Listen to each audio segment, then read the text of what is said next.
So about 2 weeks ago, I told you guys that if Palantir, ticker symbol PLTR, could stay above 178, then look for a run to 187. And if the stock could get above 187, then look for a run to 195. Take a listen. Now to the upside, if Palantir can stay above support at 178, then I want you guys to look for a 3% run to 187. And if the stock can get above 187, then look for a run to 195. And looking at the current chart, you guys can see that my analysis was 100% accurate. Now, were there any clues or signs that Palantir wanted to break out to the upside? The answer to that question is going to be yes. And that is going to be this bull flag right here, which normally plays out like this. And with that said, the next thing that you would want to figure out is how far Palantir would have went. And to figure that out, all you got to do is measure from here to the top of the flagpole and then bring your trend line over to this breakout point, and that's how you would get your range.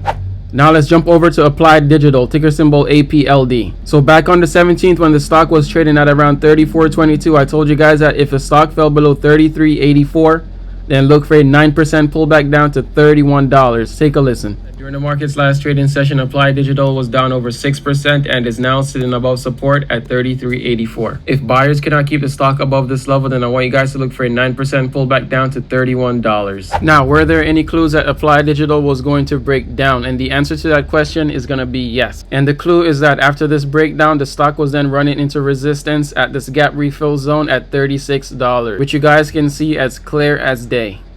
Now let's jump over to some news. So Goldman Sachs just said that generative AI could lift the US labor productivity by 15% in 10 years. Take a listen. There's going to be a lot of need for compute to support the inference that's going to be necessary to unlock the significant productivity gains that we expect over the next 10 years. And so this is going to require a lot of spending. I think that, going back 2.5 years ago, we laid out a case that an AI investment cycle could reach around 2% of GDP. I think that we're on track for that. We're halfway there, essentially. I do wonder, what do you include in your sort of overall spend here? Obviously, we can look at the hyperscalers and what they're spending, but it's a lot more than that. It's those who are building data centers, what goes into them. I'm just curious, how large is the universe here in terms of that number you're using to back into 1%? Yeah, measuring AI spending is actually surprisingly difficult. And we've done it 3 different ways. We've looked at the hyperscaler CapEx the same way that everyone else has. We've also looked at the revenue of companies that are exposed to the build out of AI. When we do that, we get something like a $300 billion annualized spend rate today. We also have looked at the national accounts, just tracking how much spending are we seeing on data centers, HVAC, semiconductors, servers. And when we do that, we get something in the mid 200 billions. And so all these measures are pointing to something like 250 to 300 billion in annualized spending today. Naturally, that's going to increase going forward, but it does point to that level that's a little bit less than 1% It's already GDP. increased, actually. If you look at the spending plans of the companies that have just reported earnings in the last couple of days, that math is relatively easy, and I think it may be surging above 300 billion already.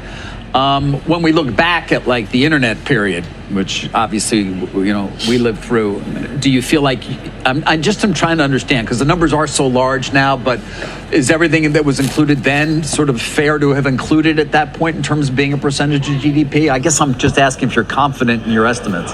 Yeah. What I am confident is that we're not seeing spending levels exceed what we have seen historically. Comparing across time is always difficult. But the amount of spending that we're seeing today, I think, is both below what we've seen historically. And if we're right, and AI is going to lead to a 15% gross uplift to labor productivity following full adoption. Now, going into the rest of the video, I have some important levels for you guys to watch on ticker symbol AAPL, Apple, Marathon Digital, ticker symbol MARA, and Applied Digital, ticker symbol APLD. Let's go ahead and start with Apple, ticker symbol AAPL. So first things first, I'm currently bearish on Apple stock, and I'm looking for a pullback down to 240, which from current price would be a decline of over 11%. With that said, Apple stock is currently running into resistance at 276. If buyers cannot push the stock above 276, then I want you guys to look for a 2% pullback to 265. If 265 breaks, then look for a pullback down to 258. And if 258 failed to hold as support, then look for a pullback down to 252, which from current price would be a decline of over 6%. Now to the upside, if Apple can stay above support at 265, then look for a 2% run to 276. And if buyers can push the stock above 276, then look for a run to 280. And from current price, we are looking at a return of over 3%. Next is Marathon Digital, which is a stock that I told you guys back in March would get to $22 per share. With that said, the average yearly return on the S&P 500 is around 10%. And for free, I provided you guys a stock which had a upside potential of over 60%.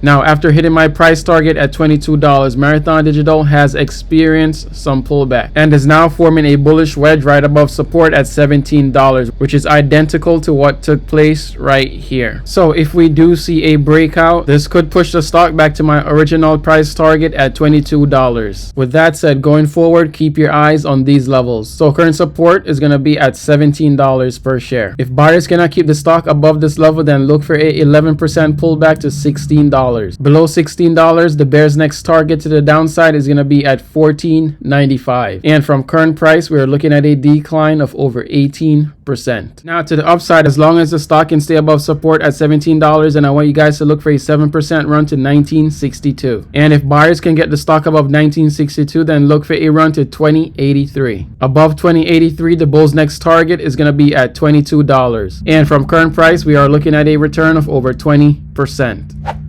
The next stock is Applied Digital, ticker symbol APLD. So current support for Applied Digital is going to be at $33.84. If buyers cannot keep the stock above this level, then look for a 10% pullback to $31. And if $31 breaks, then look for a further pullback down to $27.96. And from current price, we are looking at a decline of over 19%. Now to the upside, as long as the stock can stay above current support at $33.84, then I want you guys to look for a run back to resistance at $36. If the stock can break above $36, then look for a run to $39.03. And from current price, we're looking at a return of over 12%. Alright guys, if you liked today's video, go ahead and leave a thumbs up. And if you're currently watching and you're not yet subscribed, do consider subscribing. As always, thanks for watching, and I'll see you guys in the next one.